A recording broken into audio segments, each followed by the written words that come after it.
Olá, meus amigos, tudo bem? O vídeo de hoje é sobre o herdeiro de Slytherin, professores idiotas e muito bicho gigante. Vamos lá! Então, vamos lá para a resenha de hoje. A gente vai falar sobre Harry Potter e a Câmara Secreta, o segundo livro da série, o segundo livro que eu li no ano de 2023 e eu já comecei a ler O Prisioneiro de Azkaban. Em termos gerais, eu diria, a história é um pouco mais do mesmo. Os primeiros capítulos servem para te dar uma relembrada no que aconteceu no ano anterior, na escola de Hogwarts. Você tem também algumas palhaçadas para te situar no clima.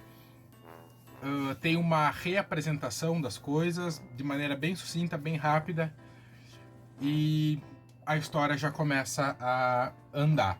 Falando sobre a trama em si da Câmara Secreta, é consideravelmente mais séria do que o primeiro livro. Ele ainda é um livro, digamos, mais divertido, assim. Eu sei que daqui pra frente o negócio começa a ficar mais louco, mas ele já é consideravelmente mais sério. Todo o lance dos ataques em Hogwarts, não tinha nada disso no primeiro livro. O primeiro livro, a trama, assim, só vai andar as coisas lá com o Quirrell e a investigação da Pedra Filosofal no terceiro terço do livro, né? Se você dividir o livro em três partes, por assim dizer, os dois primeiros terços é só alegria e diversão, né? Dali pra frente que começa a ficar mais louco. Aqui não. Claro, demora um pouco para introduzir, você tem bastante encheção de linguiça ali. As cenas do Harry com o Lockhart, que é insuportável. Eu já achava ele chato no filme, aqui ele é muito pior. A maneira como a J.K. escreve aqui, ela te dá um monte de informação no começo que parece que está desconectada e lá no final ela vai trazer a explicação. E o que eu sinto é que ela queria muito ser uma escritora de livros de investigação, de livros de detetive. Não tô comparando a J.K. Rowling com a Agatha Christie, com o Conan Doyle.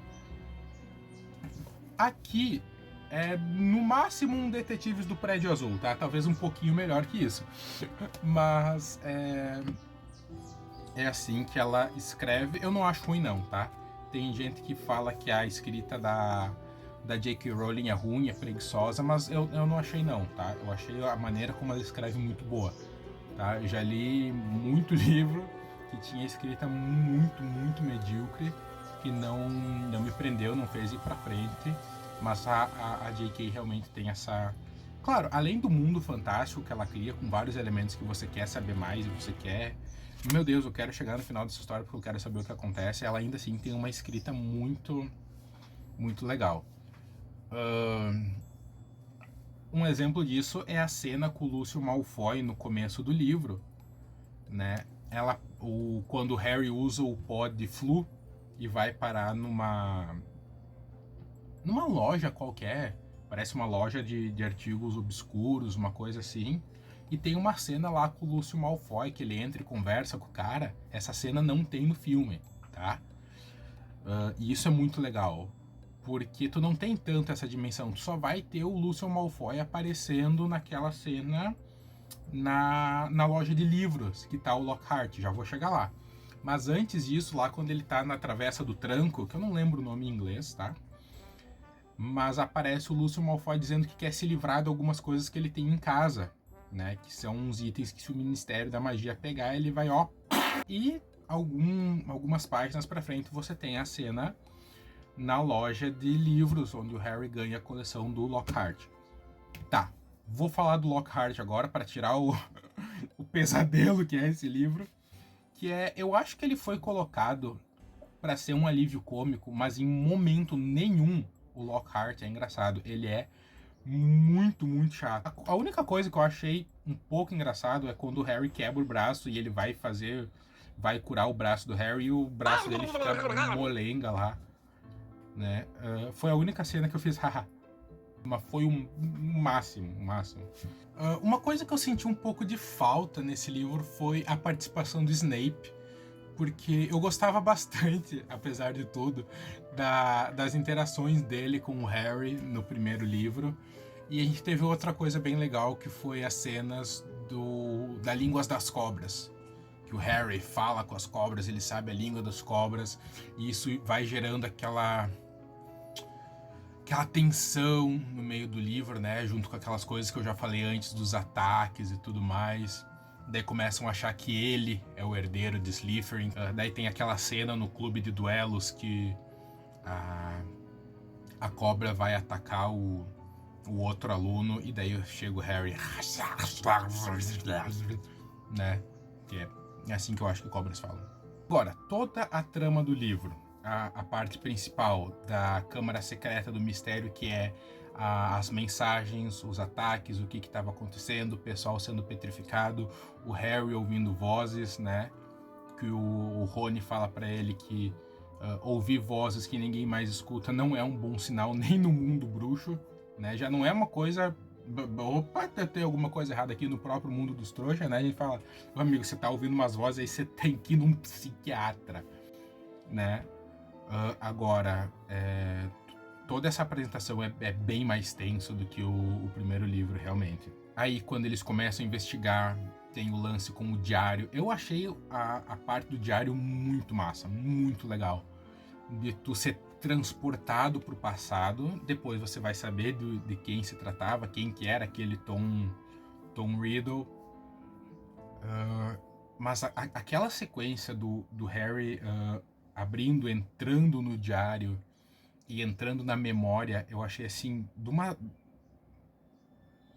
é uma fantasia, né? É um negócio fantástico, mas funciona muito bem como narrativa para te explicar. Porque nisso tu descobre que quem estava causando esses ataques em Hogwarts era o bicho da Câmara Secreta, era o monstro da Câmara Secreta.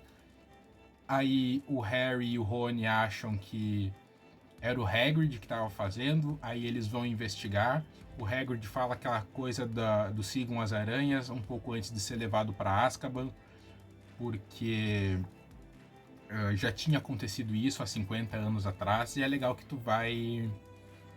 Nesse meio das conversas, eu acho que Harry Potter trabalha muito assim, é que muitas informações importantes são muito sutis. Por exemplo, o Hobbit às vezes para a narrativa para te explicar por que uma coisa é importante. A J.K. Rowling não faz isso no livro dela, tá?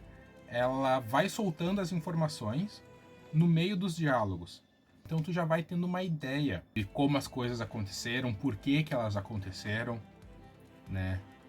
O Tom Riddle sendo o herdeiro de Slytherin, que é um cara abertamente, vou dizer assim, xenofóbico, né? Eu acho que Harry Potter não deixa de trazer, mesmo com toda a magia, com toda a fantasia, Harry Potter tem um peso muito forte batendo nessa questão da miscigenação, né? Principalmente aqui no Brasil, onde a gente é um povo muito miscigenado, ainda tem gente que não entende o quanto isso é importante enquanto nação e enquanto isso foi problemático há uns anos atrás.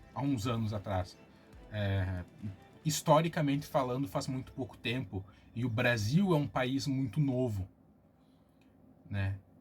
Então, a miscigenação que a gente tem no nosso país, por exemplo, é calcado no estupro de mulheres negras, de corpos na posse de corpos que nasceram para ser livres, e muita gente não enxerga esse tipo de alegoria nesse tipo de livro. E isso vindo de um país muito pouco miscigenado, que é a Inglaterra, é interessante que a J.K. tenha essa visão. Porque o que o Rony fala? Que não faz sentido. Eu acho que é o Rony que fala isso. Tu chegar e falar assim, seu sangue ruim, né? Tu é mestiço de humano normal, de trouxa com bruxo, e por isso você tem menos valor, né? Porque chegou num ponto em que todo mundo, em algum momento, é misturado. Ok, a gente precisa falar sobre o covil das aranhas gigantes, e que agonia!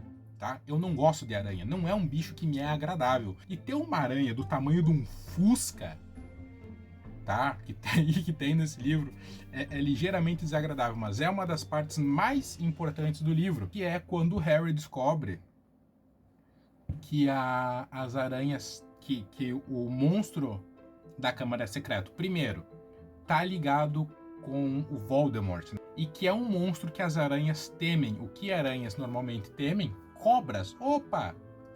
Ligamos os pontos. A Hermione estava segurando o papel, depois quando eles vão lá e descobrem que era o basilisco, que tá muito massa desenhado aqui, tá?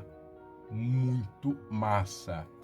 Porque no filme tem aquela cobra gigante com cara de dragão, e o basilisco é só uma cobra gigante, né? E é muito legal. E daí você tem toda a sequência final. Ainda tem a batalha final com o basilisco e a explicação de tudo que estava acontecendo, por que o Tom Riddle estava manipulando a Gina, de onde veio o diário, quem deixou o diário na escola. Aí volta lá atrás, aquela história com o Lúcio Malfoy, ele aparece, e você tem a cena do Harry libertando o Dobby, que é muito bonito, porque você entende o quanto o Dobby sofre sendo um elfo doméstico. Você tem a cena do Tom Riddle explicando pro Harry quem que ele é, por que ele adotou esse nome. Você descobre que, apesar do Tom Riddle ser um baita de um xenofóbico, ele era um nascido Toroxa, né?